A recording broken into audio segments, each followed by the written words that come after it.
Hello everyone, welcome to my channel Sneha गन। आज मैं क्लास 9 की चैप्टर फर्स्ट की 1.1 एक्सरसाइज का फर्स्ट क्वेश्चन करवाने वाली हूँ। So let's start. निम्नलिखित भिन्नों का दशमलव प्रसार लिखिए और बताइए कि प्रत्येक का दशमलव प्रसार किस प्रकार का है। तो आपका पहला भाग क्या कहता है? 36/100। ऊपर वाला आपका अंश होता है और नीचे वाला आपका हर होता है। आपको क्या करना होता है? हर में से अंश को बाहर देना होता है। तो आप हर बाहर रखेंगे और अंश अंदर। तो 0.0 क्यों? क्योंकि 36 छोटा है तो 0 मिल जाएगा। 100 के टेबल में 360 नहीं आता, उससे कम टेबल 300। 60 बचे, पॉइंट है 0 ले लिया।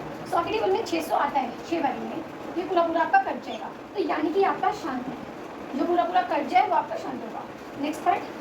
नेक्स्ट में भी हम ये करेंगे, हर को बाहर और अंश को अंदर। तो 11 बड़ा है, एक छोटा, तो हमने 0 पॉइंट से 1 0 ले लिया। अब 10 तो अब भी छोटा है, तो 1 पॉइंट एक बार आपको 0 देता है, तो आपने 0 लिखा, 0 मिल गया। तो 11 के टेबल में 100 से कम क्या आता है आपका? 99।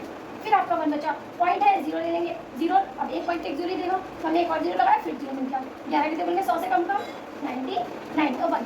ये आपका रिपीट होता जाएगा, यानी कि डिजिट आपकी चलती जाएगी। तो इसीलिए आप ऐसे सिचुएशन में कहते हैं अनासानी, या फिर आप इसे कह सकते हैं अशांत। ओके, नेक्स्ट क्या ऐसा है आपका? 4 1/8। 4 1/8। पहले आपको क्या करना होता है? नीचे वाले को मल्टीप्लाई एंड ऊपर आपको फिर ऐड करना होता है। तो 4 के टेबल 8 के टेबल में 4 को मल्टीप्लाई करोगे 32 एंड 1 आप ऐड करोगे तो आपको मिलेगा 33/8। फिर आप यहाँ पे इसे भाग देंगे। आपका सेम थी, जो अंश हर है वो बाहर और जो अंश है वो अंदर। 8 के टेबल में 33 से कम आपका क्या आता है कि 8 चौक 32, एक बचा, पॉइंट ले लिया, 0 मिल जाएगा। 8 के टेबल में 10 से कम 8 के कम 8, 2 बचा, पॉइंट है 0 ले लिया। 8 की टेबल में 20 से कम 8 दूनी 16, 4 बचा, पॉइंट है 0 ले लिया।